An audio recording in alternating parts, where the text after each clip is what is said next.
Liane Ignacio was the branch manager at Natwest Corral Road at the time the defendant, Gillian Balban, is alleged to have committed fraud and false accounting.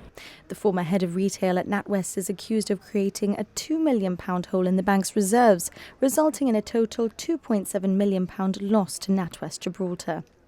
Witness Liane Ignacio told the court £2 million was the figure staff had to input to be able to balance. She said that this was the way they were trained, taught and instructed by Gillian Balban. In Ms Ignacio's tense and heated testimony to the court, she described Ms Balban as a highly authoritative, powerful figure who was respected by everyone, someone nobody would question. She referred to a memo written by Gillian Balban explaining the £2 million issue was due to a software migration and needed to be resolved. Ms Ignacio said that the memo was Ms Balban's assurance it was nothing to worry about. Ms Ignacio claims she thought everyone knew about the practice of inputting £2 million to the bank's system. She claims to have been doing this in the belief that the Linewall road manager, Sarah Baglietto, was also aware. Ms Ignacio said her world came tumbling down when she realized that Ms Baglietto, in fact, did not know anything about it. Once it came to light, Ms Ignacio was invited to a disciplinary meeting and eventually took the decision to resign from the bank, along with 5 others. She described it as the most traumatic and stressful time of her life. She left on medical grounds and says all 6 employees had to see counsellors.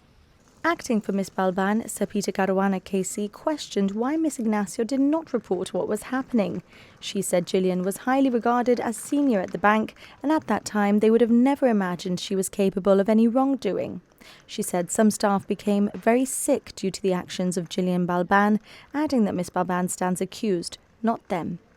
Sir Peter described Ms Ignacio as hostile towards Gillian Balban and accused her of colluding against her former boss. A Natwest cashier, Bianca Sheeny, who worked under Ms Balban, also told the court there was a £2 million amount we had to input into the system.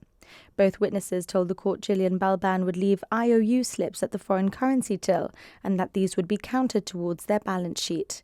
Ms Sheeny said the slips were left to accumulate over the years to the sum of around £600,000. Sir Peter questioned how she would have never thought it was odd. Ms Sheeny said she would have never questioned Gillian Balban. Ms Sheeny still works at the bank. Sir Peter put it to her that she had colluded with other witnesses and that she had come to an agreement with the bank regarding her testimony. She denied this.